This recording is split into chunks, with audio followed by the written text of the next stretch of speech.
Neste momento, convidamos, então, para compor a mesa o excelentíssimo senhor ministro Sérgio Cuquina, do Superior Tribunal de Justiça.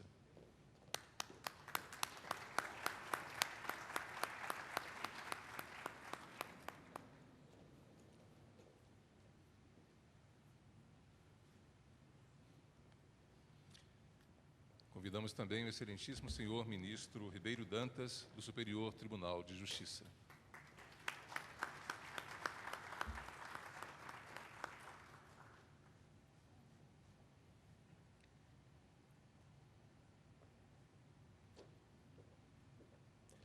Convidamos o excelentíssimo senhor desembargador federal Neviton Guedes, do Tribunal Regional Federal da Primeira Região.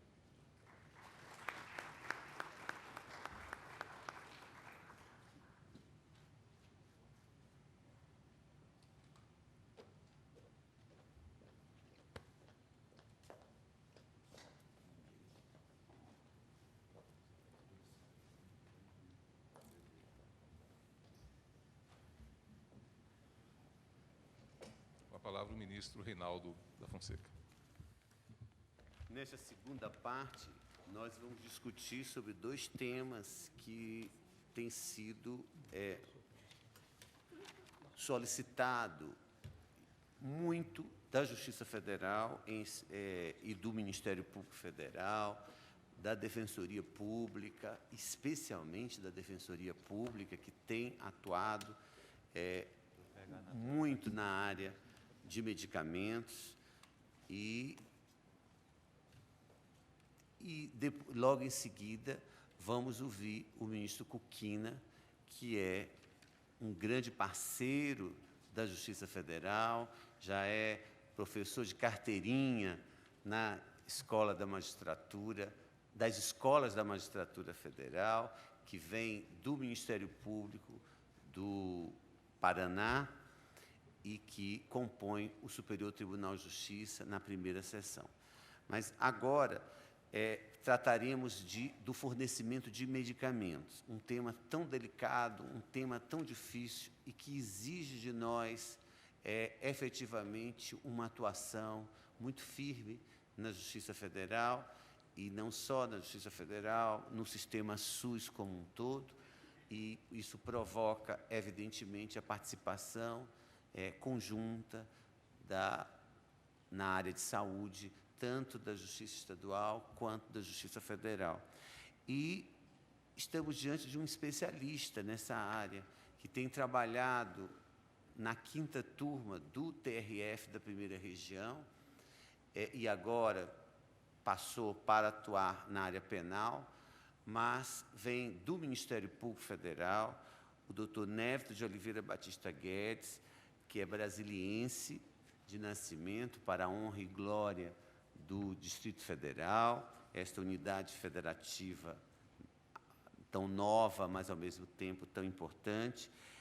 O doutor Neviton Guedes estudou na Universidade de Brasília, ele é doutor e mestre pela Universidade Federal de Santa Catarina, ele atuou como procurador regional eleitoral e como procurador da República na 4ª Região, especialmente no Paraná. Ele é da Academia Brasileira de Direito Constitucional e da Escola da Magistratura Federal do Paraná. Ele leciona Teoria dos Direitos Fundamentais e Direito Constitucional no Centro Universitário de Brasília, UniCeub, e possui vários artigos publicados. Ele atualmente é desembargador, como eu já disse, do Tribunal Regional Federal da Primeira Região. E um detalhe que todos devem saber, a maioria já deve saber, é que, na verdade, Neviton Guedes é uma indicação ao Brasil por ninguém menos do que o professor Canotilho. O professor Canotilho faz referências expressas, quando fala no Brasil, faz referências expressas ao trabalho acadêmico e ao trabalho da magistratura feito por Neviton Guedes. Portanto, com a palavra, o desembargador Neviton Batista Guedes. Em primeiro lugar, eu gostaria de agradecer, sensibilizado as palavras do querido amigo, Sua Excelência, o ministro Reinaldo Fonseca, não é? Não se prendam muito nos exageros, porque vai aí veiculadas palavras de carinho e amizade, mas sou honrado de contar com a sua amizade e com esse carinho que sempre me foi dedicado. Também é um prazer muito grande, uma honra, uma felicidade compor essa mesa com o querido amigo ministro Kukina, não é? Foi sempre um prazer desde o primeiro momento que nos conhecemos, a sua personalidade generosa, fácil, de grande inteligência, pessoa que a humildade acaba ultrapassando em muito as suas indiscutíveis qualidades. E, por fim, Sua Excelência, o ministro Ribeiro Dantas, não é? Temos algumas origens comuns, não é? Do Ministério Público, Sua Excelência foi também da magistratura federal, sem sombra de dúvida, uma das grandes contribuições de Sua Excelência, presidente Dilma, ao escolher a compor essa corte e ao tribunal, ao inseri-lo na lista tríplice que conduziu a essa situação. E eu posso dizer isso com tranquilidade, porque eu disputei com ele à época e, portanto, é com grande tranquilidade que reconheço em Sua Excelência os méritos acadêmicos também, grande estudioso do direito constitucional, reconhecido por gente como Paulo Bonavides. Então, é um prazer, ministro, muito grande, sem qualquer favor, compor essa mesa com Vossa Excelência. Muito bem. O tema que me endereçaram, e também agradeço aqui o ministro Mauro Campbell, que me fez esse gentil convite, é a difícil tarefa de discernir os limites do direito social, especificamente do direito à saúde. As dificuldades que Sua Excelência, o ministro Reinaldo Fonseca, advertia existirem no que tange à entrega de medicamentos, na verdade, consiste numa dificuldade que é própria, basicamente, de todos os direitos sociais. Desde que eles foram inseridos nas cartas constitucionais, isso também se verificou no Brasil, tem sido objeto de grande discussão e, na verdade, de grandes críticas. Muitos autores, desde sempre, entenderiam que não faria bem a um texto constitucional veicular direitos sociais. Eu não sei se os senhores sabem, não por outra razão, a atual Constituição alemã, não obstante nós busquemos na Alemanha muito da inspiração das soluções de nossos problemas, não traz expressamente nenhum desses clássicos direitos sociais. E muitos chegam a dizer que nela não se contém, a não ser uma referência à proteção à família, nenhum direito social.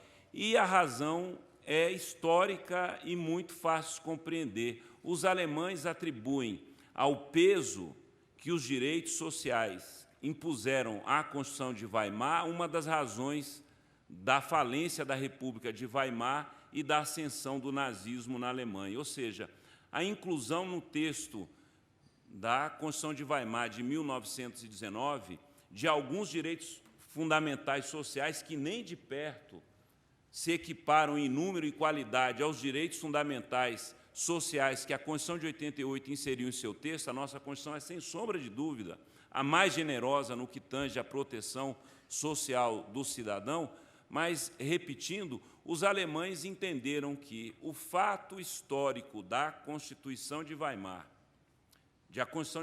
contém em seu texto direitos sociais que não puderam se realizar, teria implicado, seria uma das causas fundamentais da insatisfação política do povo alemão e, no seu desalento e desencanto, a sua conquista pelo partido nazista que toma o poder, e nós todos sabemos as graves consequências históricas que daí decorreram. Muitos autores, então, mesmo à época em que surgida a Constituição de 88, já advertiam para os perigos para a própria Constituição da inserção em seu texto de demandas sociais, de direitos sociais, que, pela dificuldade íncita na sua realização, poderiam impor uma carga de cobrança ao texto constitucional, levando a uma deslegitimação do texto. Teve repercussão no Brasil, consciente ou inconsciente, é bom se dizer, a tese doutoral de um grande jurista português, morto, infelizmente, muito novo, chamado Lucas Pires, contemporâneo do professor Canutilho, em que a tese central sustentada por ele logo após a Constituição Portuguesa de 1976, que serviria de modelo à Constituição de 88 no que tange aos direitos sociais, Lucas Pires dizia que a Constituição de 76, tese que foi abraçada por alguns juristas no Brasil, ela teria um caráter dúplice. De um lado, os direitos e garantias individuais, que teriam imediata aplicação e eficácia plena. De outro lado, os direitos sociais, que seriam meras normas programáticas que não poderiam ser demandados judicialmente, não seriam justiciáveis e que, portanto, dependeriam de uma promoção sempre política, sempre dependendo da vontade política de realizá-los ou não. Nós passamos 15 a 20 anos no Brasil, muitos dos que se encontram aqui são jovens e não se lembram disso, sob o signo dessa teoria. Na verdade, o Supremo Tribunal Federal, no famoso mandado de injunção número 107, praticamente afirmava a ideia de que não se podia impor ao legislador, não se podia impor à administração direitos sociais. Basicamente, dever-se-ia esperar que a sua implementação, que é eminentemente política, fosse levada a cabo pela esfera do poder político. Essa era a ideia. Muito bem, os tempos passaram. Eu me lembro que, como professor de Direito Constitucional, eu passei esses 15, 20 anos, a cada lustro, havia um momento de comemoração da Constituição de 88, mas, no que tange aos direitos sociais, o tom era sempre de desalento e desencanto, porque o que prevalecia era a ideia, pelo menos nos tribunais, de que eles não teriam eficácia plena nem aplicabilidade imediata. Tudo mudou, como sabem os senhores. Hoje em dia, nenhum juiz neste país, federal, estadual, tem dificuldade de reconhecer nos direitos sociais, especialmente no direito à saúde, a mais plena eficácia e aplicabilidade imediata. Muito pelo contrário, parece que o problema atual, ministro Ribeiro Dantas, ministro Reinaldo, é de saber se nós não estamos indo um pouquinho além, se não há uma sobrecarga do orçamento do Estado e se o Poder Judiciário, essa é a crítica, não estaria violando o princípio da separação de poderes, tomando o lugar da administração e do Poder Legislativo naquilo que corresponderia claramente a escolhas políticas de implementar mais ou menos esses direitos sociais. Então, esse é o anteparo histórico, social, de surgimento dos direitos sociais. As dificuldades que, desde o nascimento, se revelaram e que contrapunham a possibilidade de sua realização.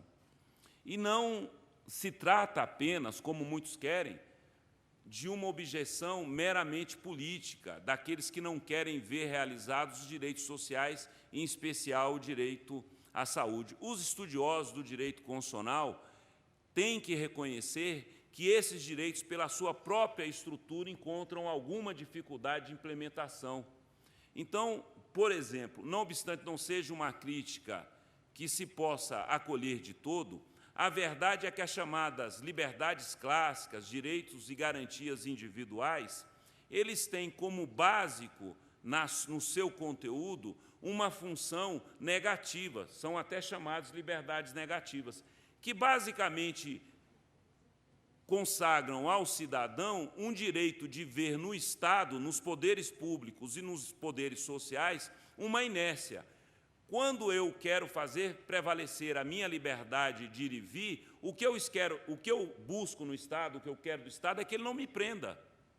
Então, o Estado realiza o meu direito, basicamente, não é de todo verdade, como veremos, mas, basicamente, não fazendo algo. Quando eu quero proteger outra garantia, outro direito fundamental clássico, a propriedade, o que eu quero do Estado é que ele não me tome de maneira indevida, com tributos inconstitucionais, com desapropriações ilegais, coisas que tais. Então, esses direitos, por sua estrutura, com a sua principal função é de defesa, basicamente se realizam com uma não ação, com uma inércia do Estado. O problema dos direitos, eu dizia que não é só isso, naturalmente. Hoje, a moderna constitucionalística reconhece que mesmo os direitos e garantias clássicos têm uma dimensão de proteção e de prestação. Eu quero do Estado que ele não me tome a propriedade, que ele me proteja dos demais.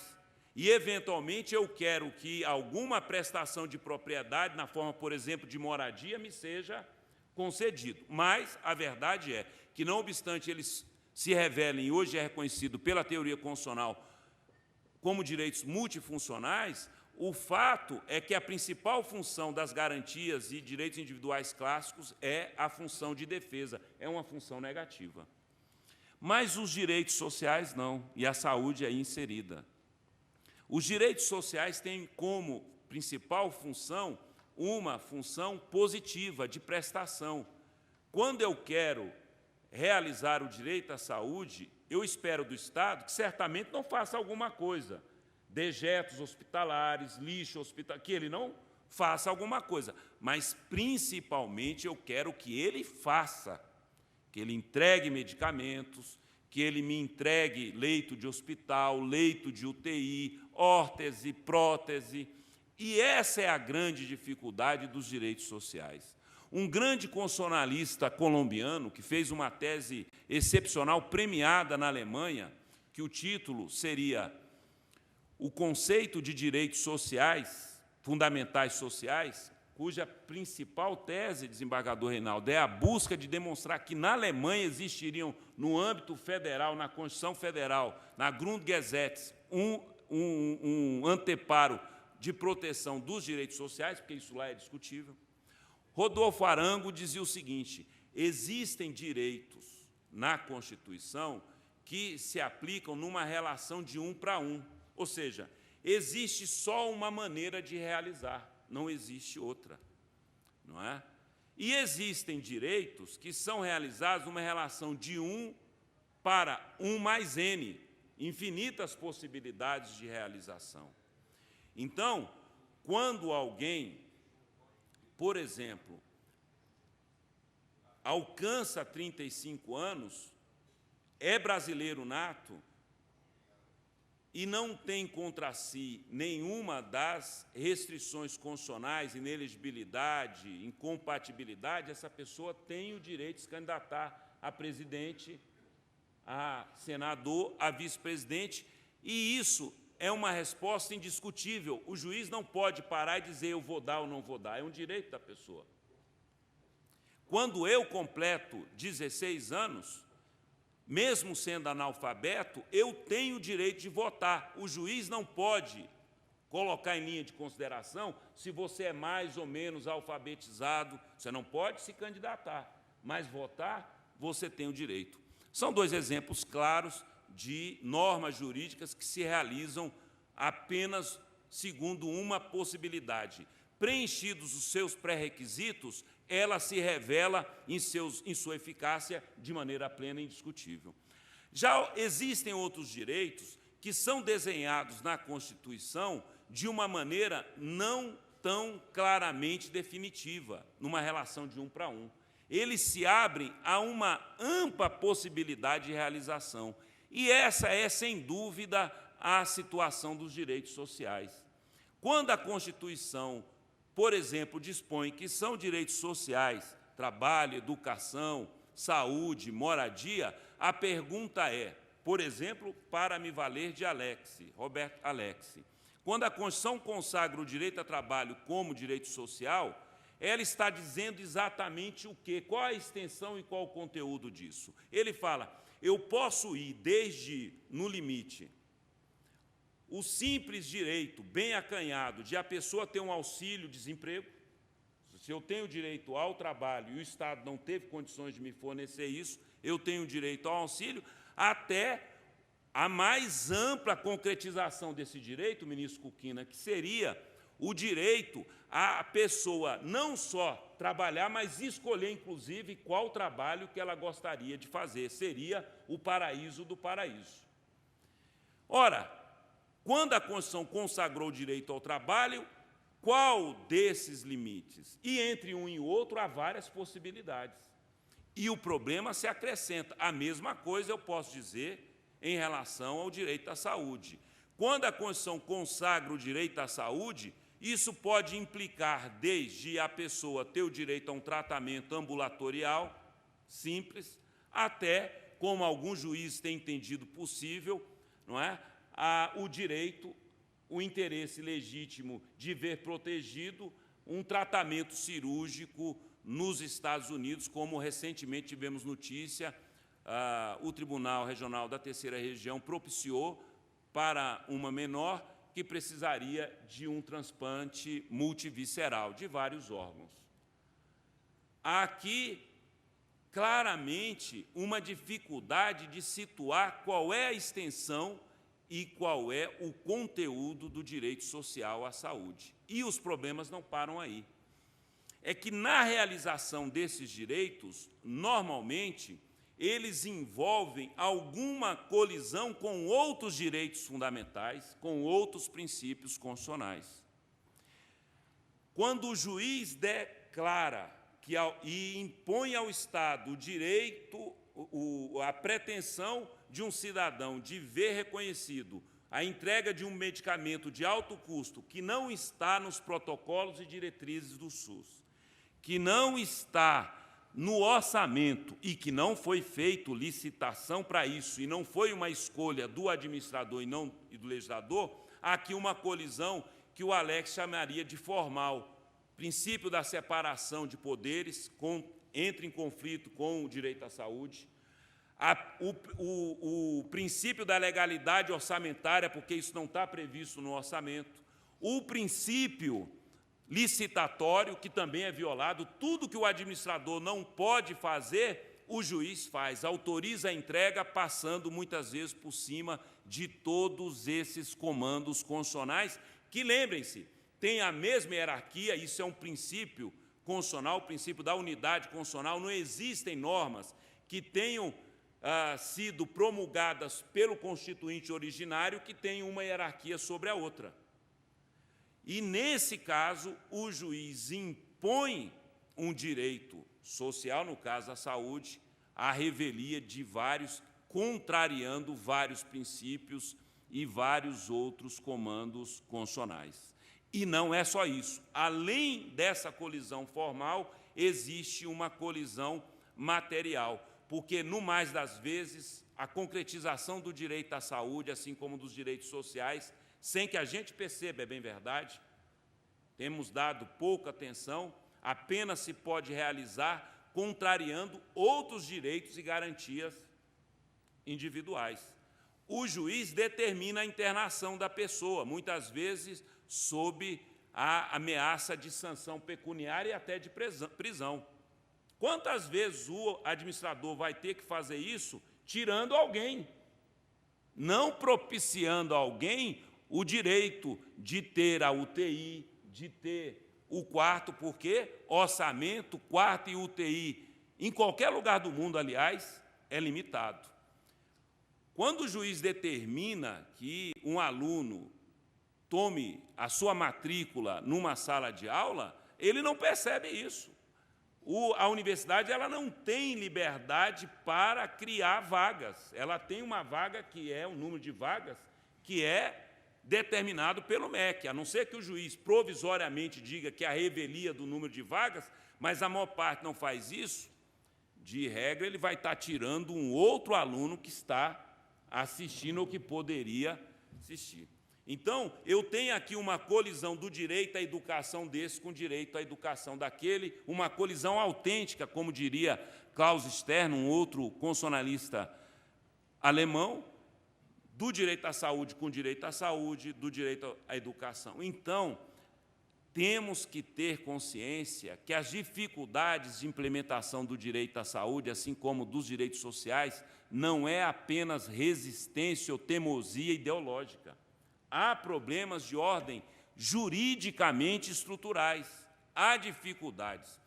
Nós passamos, sorte ou azar, durante 12, 13 anos, com um país com um orçamento com alguma liberdade, ministro. Sem muitas dificuldades, nós vimos durante esses 12, 13 anos. Ocorre, e eu sempre temi isso, o que vai acontecer quando nós nos confrontarmos com uma situação como a presente, em que o orçamento tem encurtado gravemente, ano após ano, o orçamento federal mostrando-se deficitário. O que vai acontecer nesse quadro? Eu acho que, por fim, nós vamos ter que ter um encontro com a verdade, com a realidade. Muito bem. Alguns países se confrontaram com essas dificuldades, eu diria, de uma forma mais responsável, não porque sejam melhores que a gente, porque talvez tenham tido essas dificuldades anteriormente. E ofereceram alguns critérios de racionalidade para uma decisão, e isso, se há alguém que precisa se mover debaixo de restrições, de limite, é o magistrado. Ofereceram esses países alguns critérios para que a gente possa, diante dessa situação extremamente difícil, Durkheim chamaria de hard case, casos difíceis, colisão de direitos fundamentais, colisão de normas constitucionais, para que a gente pudesse ter alguns limites racionais para a nossa decisão. As duas principais são retiradas da experiência constitucional alemã e tenho certeza que todos os senhores já ouviram falar. A primeira delas é a famosa chamada reserva do possível. Eu só vou insistir nesse tema porque eu tenho observado que, considerada a origem, a construção teórica, que se dá, aliás, numa decisão do Tribunal Constitucional Alemão, chamado Numerus Clausus, e o transportar dessa teoria, deste princípio, deste critério para o Brasil, se fez sem alguma reflexão. A gente usa isso como se fosse uma palavra vazia. Fala-se reserva do possível, vem algo como, olha, fica na dependência do Poder Legislativo, de acordo com as possibilidades orçamentárias, implementar o direito.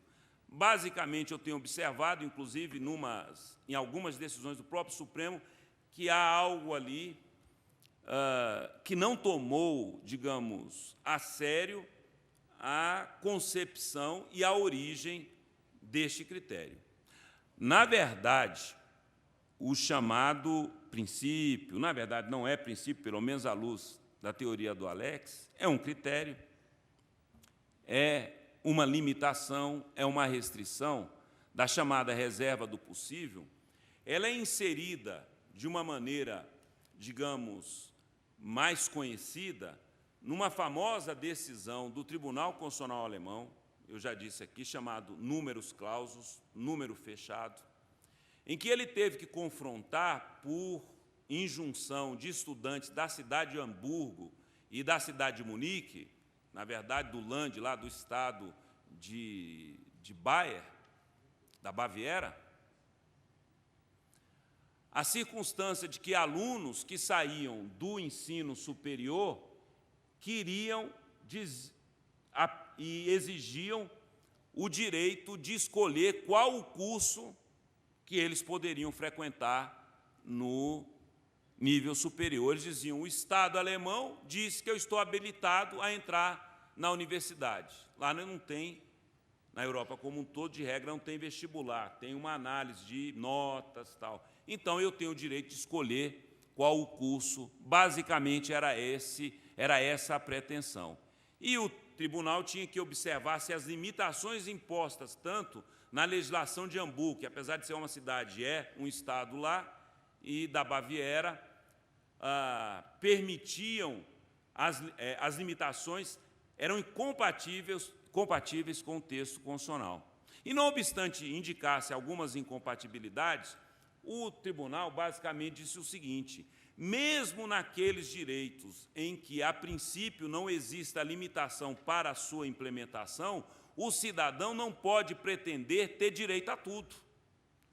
O legislador, na sua implementação, ele tem algumas limitações, aí que vem a reserva do possível. Quais limitações? Ele tem que observar, entre outras coisas, quais demandas outras que existem, não só na federação, mas na própria região em que está situada a demanda. Então, eu não posso, como legislador federal, apenas atender a demanda dos alunos do 2º grau de Brasília para a universidade, porque já tem uma universidade pública aqui e, eventualmente, no Piauí, eventualmente no Rio Grande do Sul, não tem nenhuma. Então, eu tenho que pensar a federação como toda. Aqui a gente já vai observando algumas coisas. Porque quando você está tomando decisões aqui, você está desconsiderando a repercussão geral que a sua decisão pode ter. Outra coisa, o legislador tem que confrontar essa demanda específica por universidade, a gente aqui diria hospital, medicamento, com outras demandas que podem ser igualmente relevantes. O juiz não toma isso em consideração e, eventualmente, como está considerando o caso concreto, não tem que tomar. Mas está se substituindo ao Poder Legislativo e fica a pergunta: deve fazer? Deve considerar também o legislador se a sua decisão se mantém dentro da diretiva da Constituição e da Comunidade Europeia. Isso está no artigo 109 da Constituição alemã, que impõe qualquer decisão pelo legislador, decisão, considera equilíbrio orçamentário, a gente falaria aqui de responsabilidade fiscal, e equilíbrio econômico, macroeconômico, financeiro. O juiz, como soluciona o caso concreto, também não tem essa capacidade de observar as repercussões de sua decisão. Já o legislador não tem o direito de se furtar a fazer essa análise. Então, a ideia de reserva do possível está indicando para o judiciário e para todo mundo que uma decisão que envolve gastos, ela tem que se inserir, para ser juridicamente justa, dentro de uma consideração do princípio da igualdade, do princípio da federação, do princípio da reserva orçamentária, uma série de... e da separação de poderes, naturalmente. Então, há algo aqui que, se nós tivéssemos que considerar, talvez nós não tivéssemos a mesma facilidade que temos tido para deliberar e determinar a entrega de quaisquer medicamentos, como nós temos observado em algumas decisões. Há claramente, ministro Reinaldo, na jurisprudência em nosso país, a compreensão de que o direito à saúde não é aquele direito da fórmula do Arango de 1 mais N, é de 1 mais 1, ou seja, só tem uma opção, e essa opção é a máxima possível, que o cidadão, vindo ao judiciário, o judiciário está obrigado a dar para ele, se for necessário, se o seu tratamento só é em Paris, só é nos Estados Unidos, você tem direito a isso. Se o remédio, por mais caro que seja, é o único, você também tem direito a isso. E, claramente, se eu for observar os limites e os contornos que lá a Corte Constitucional deu essa ideia de reserva do possível, nós diríamos, não é bem assim. Mais recentemente, a jurisprudência, isso já tem uma ou outra decisão no Brasil também, mas em Portugal, Itália, especialmente na Alemanha, mais uma vez, tem trazido à nossa consideração um outro princípio para servir de limitação à atuação do Poder Judiciário quando ele é demandado no que tange a direitos sociais. É o chamado princípio da proibição da insuficiência. Primeira discussão em relação a esse princípio que se fez era saber se ele era um princípio autônomo ou se ele nada mais era que o outro lado do princípio da proporcionalidade. O princípio da proporcionalidade existe há muito tempo, como sabemos, mas ele, ministro Kukina, vinha sempre sendo utilizado como parâmetro de decisão para as liberdades negativas.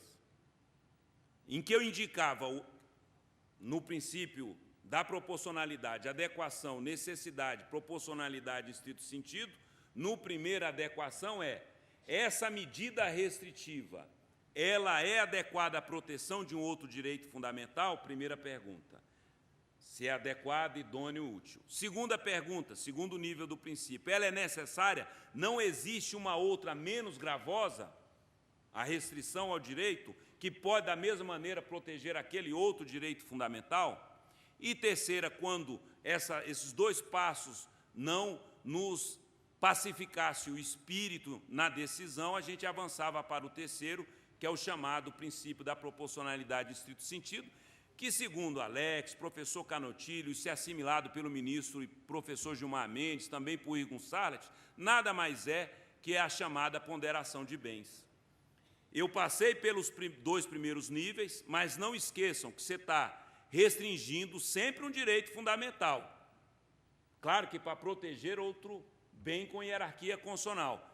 E, eventualmente, mesmo sendo adequada a medida restritiva, mesmo sendo necessária, ela é tão gravosa contra um direito fundamental que eu fico com a dúvida de, ainda que ela vá proteger outro direito fundamental, se ela se justifica. E aí eu passo para o último nível da proporcionalidade em estrito sentido. Os alemães chamam isso de ponderação, Abwägung, que nada mais é que colocar na balança e ver na situação do caso concreto, já que ambos os princípios têm a mesma hierarquia, qual que há de prevalecer. Na verdade, é um exame que, bem feito, ele é extremamente analítico e muito difícil de ser feito. No Brasil, basicamente, o que a gente vê nas decisões a gente usa a palavra mágica proporcionalidade e sai tomando a decisão que quer. A tal decisão está dentro do direito, mas não é proporcional. Quando a gente vai ver que, se a gente for utilizar analiticamente o princípio da proporcionalidade, ele exigiria todo esse caminhar. Muito bem, só que esse princípio da proporcionalidade nesse viés, e aqui eu já me encaminho para o final, ele claramente serve apenas para nos proteger quando há violação às nossas liberdades negativas, porque ele está dizendo que o Estado não deve fazer, se ele tiver que fazer só a medida necessária e, eventualmente, no estritamente proporcional. Ele não diz quanto o Estado deve fazer, que é o problema das liberdades positivas. Se ele deve fazer e, podendo fazer, até quanto ele pode fazer. Aí é que se insere a teoria e começaram a trabalhar a ideia da proporcionalidade como proibição da proteção insuficiente. E o que era adequação aqui passou a ser ali a ideia de eficácia. Primeira pergunta que o princípio da proibição da insuficiência nos faz. O Estado tomou alguma medida? Porque, se ele não tomou, ele se mantém ineficaz e ineficiente. Se o Estado tomou, a decisão do juiz já é uma outra, mas ele não tomou, a pessoa precisa de uma internação, precisa de algum remédio e nada foi feito. A violação nesse momento, ou possível violação, a primeira fase do princípio da proibição da insuficiência, que é o outro lado do princípio da proporcionalidade, que é violação à eficiência, à eficácia e o dever do Estado de proteger determinado direito. Mas digamos que ele possa agir ou que ele tenha agido. Vem o segundo problema. Entre as possibilidades de ação do Estado, algumas são mais eficazes do que outras. E, nesse segundo passo, o que o magistrado teria que perguntar é: há mais de uma possibilidade? E entre essas possibilidades, uma é mais eficaz que a outra para atender à ideia de suficiência da medida. E, em último nível, se mesmo assim você ficar em dúvida, vai de novo para a ponderação de bens. Senhores, não obstante não tenha sido expressamente discernido o princípio quando da solução que o Supremo deu para a famosa suspensão de tutela antecipatória 244, que serve de parâmetro, todos os senhores conhecem, para entrega de medicamentos, nós vemos ali claramente que as exigências do ministro Gilmar Mendes se assentam precisamente nessa ideia. Eu tenho que perguntar se o Estado agiu, se ele tem algum remédio. Estou pedindo um medicamento raro, de alto custo, mas a primeira pergunta é: existe algum tratamento? O Estado está oferecendo algum tratamento? Primeira pergunta. No caso em questão, cuidava-se de uma criança do Paraná. A decisão era do Tribunal do Paraná, o juiz de primeira instância tinha concedido, o presidente do tribunal suspendeu e, em agravo regimental, a Corte confirmou a decisão de primeira instância, o Estado do Paraná recorreu ao tribunal. A criança tinha síndrome de Lamy, mucopolissacaridose, e o remédio, como sabem, era de alto custo. Primeira pergunta: existia algum outro tratamento? A resposta foi: ouvidos, o ministro Gilmar fez várias audiências públicas, foi: não há tratamento. Segundo, existe algum melhor tratamento, que é o segundo passo? Ora, se não há o tratamento, só existe isso, já respondeu os dois. Mas havia que se discutir todos aqueles aspectos de orçamento, violação a outros direitos fundamentais, o fato de o remédio Nagazime não se conter nos protocolos, não fazer parte das listas do SUS e sequer ter sido autorizado pela Anvisa. Aqui é o último nível, violação ou conflito com vários outros princípios, separação de poderes, não tinha sido inserido pela administração e pelo legislador, não havia previsão orçamentária, e o tribunal vai entender, na decisão do ministro, que, na colisão desses direitos para aquele caso concreto, absolutamente bem informado, com perícia, tudo isso é exigido, deveria prevalecer o interesse à saúde.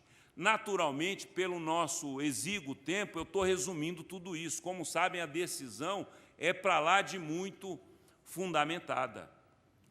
Mas esses critérios, não existe outro tratamento. A decisão enfrenta os problemas de saber se eu posso deferir um medicamento que não tem previsão na lista do SUS e, ainda mais, quando ele não é autorizado pela Anvisa. O ministro demonstra que a própria lei de criação da Anvisa, 9.782, prevê, em alguns casos, a possibilidade de autorização de medicamentos ainda não registrados. Por exemplo, quando há acordos multilaterais para importação de medicamentos para enfrentar epidemias. Então, havia uma abertura da lei para que isso fosse feito. Mas, basicamente, a mensagem que eu gostaria de deixar para os senhores é que não há nada simples, não é? Numa famosa passagem deste espetacular romance de Victor Hugo, que são Os Miseráveis, o inspetor Javert dirige contra Jean Valjean, o herói e o anti-herói, o primeiro anti-herói, o outro o herói da história, aquela frase que bem resume as dificuldades que nós vivenciamos como magistrados o tempo todo no nosso afazer. Dizia o inspetor Javert para Jean Valjean: ser bom é fácil, difícil é ser justo. Ser bom aqui é a bondade da justiça abstrata. Ser justo é se adequar aos rigores da lei. Realmente, Javert era o inspetor, como todos sabem, filmes, o romance de grande divulgação, que se prendia à mais estrita aplicação da lei. E ele vai questionar Jean Valjean, naquele momento disfarçado no prefeito Madeleine, por ele, incrivelmente, não demitir o próprio Javert, que tinha sacado contra ele a acusação verdadeira, que ele naquele momento achava que era falsa, de que ele não era a Madeleine, sim o criminoso Jean Valjean, que tinha fugido lá atrás. Mas houve um outro preso que foi considerado o Jean Valjean, e ele teve que pedir desculpa. Ele disse: como é que eu errei? E o senhor tem que me demitir. Quando Jean Valjean não o demite, ele vai e dirige contra ele. Ser bom, como o senhor está sendo comigo, é fácil. O difícil é aplicar a lei. O romance, naturalmente, se fosse composto só da dureza de Jean Valjean, de Javert, do impostor Javert, seria de um realismo cru. Seria sempre um grande romance. Victor Hugo é sempre Victor Hugo. Mas seria despido dessa projeção de futuro que as pessoas ideais, os idealistas, os românticos têm. Se fosse composto só de personagens como Jean Valjean, seria um romance despido de qualquer substrato realístico, muito bonito, eventualmente, platônico, mas sem condições de se realizar no mundo da vida. A nossa atividade de magistrado vive, não tenho dúvida nenhuma, nesses dois pêndulos. Nós não podemos abrir mão de projetar um país melhor. Em alguma maneira, os juízes vão sempre estar, querendo ou não, desafiando um pouco o status quo. Mas não é bom que faça demais, não é? Para não se perder apenas no idealismo que depois não vai poder se concretizar na realidade dos fatos.